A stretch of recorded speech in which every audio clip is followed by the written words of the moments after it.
Hare Krishna. Du 3 au 9 septembre 2020, c'était la semaine Shravanam. Shravanam veut dire écouter. Cette semaine était organisée par le ministère de l'Éducation de l'ISKCON dans le but d'aider, d'encourager, d'inspirer les dévots à lire plus régulièrement, plus profondément les livres de Srila Prabhupada. Durant cette semaine, j'avais organisé une lecture complète de la Bhagavad Gita, du début à la fin. Ça veut dire avec l'introduction, la préface, l'avant-propos, et chaque chapitre avec versets et teneurs reportés. C'était une lecture, pas de classe. Entre chaque chapitre, un dévot aîné rappelait des points importants du chapitre pour nous aider à ne pas perdre le fil. Cela a pris environ 34 heures. 7 jours, ça veut dire pratiquement 5 heures par jour. Certains jours, c'était plus que 5 heures, certains jours moins que 5 heures. Le temple du Togo, à Lomé, avait organisé une connexion Internet pour être pratiquement tout le temps connecté à ce programme pendant ces 7 jours. Sauf bien sûr quand il y a des problèmes d'électricité, Internet, ça arrive. Mais, comme on dit en anglais, when there is a will, there is a way. Quand on a un désir, on trouve un moyen pour y arriver. Et ça a permis aux dévots du temple de Lomé, au Togo, de pouvoir, quand ils avaient le temps, quand c'était possible par rapport à leur service, être dans la pièce, dans le temple même, devant les motifs de Radha Govinda Madhava, pour écouter le message de Krishna et de Srila Prabhupada dans ces teneurs reportées.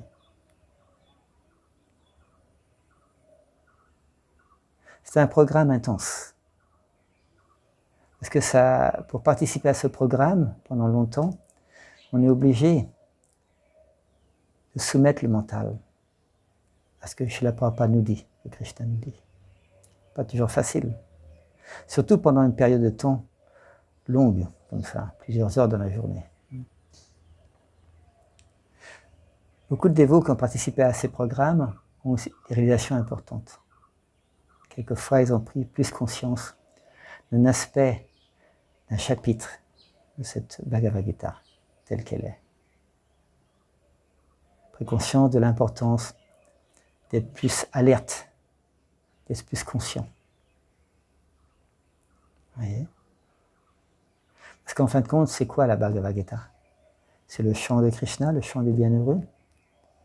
Et il permet à Arjuna, et à tous ceux qui veulent marcher dans les traces d'Arjuna, de changer leur conscience. On commence avec le premier chapitre, le Vishada Yoga, il y a de la dépression, et à la fin, Arjuna devient un pur dévot de Krishna, prêt à agir selon la volonté de Krishna à 100%. C'est juste la transformation d'Arjuna à la Bhagavad Gita. Et de la même manière, nous-mêmes, en imbibant le message de la Bhagavad Gita, telle qu'elle est, on peut également changer notre conscience. Et pour moi, cette lecture, disons, intense de toutes ces heures de Bhagavad Gita tous les jours, m'a permis de redoubler d'enthousiasme pour la conscience de Krishna. Et de m'apercevoir de plus en plus que les livres de Srila Prabhupada sont merveilleux. Il est venu de l'Occident, il a traduit tous ses ouvrages en anglais, qu'on a traduit après en français et en d'autres langues, pour nous donner un cadeau sans pareil. Le cadeau de la conscience de Krishna. Hare Krishna, bonne lecture des livres de Srila Prabhupada. Et n'oubliez pas, l'année prochaine, pour la semaine Shravanam, préparez-vous à l'avance. Hare Krishna.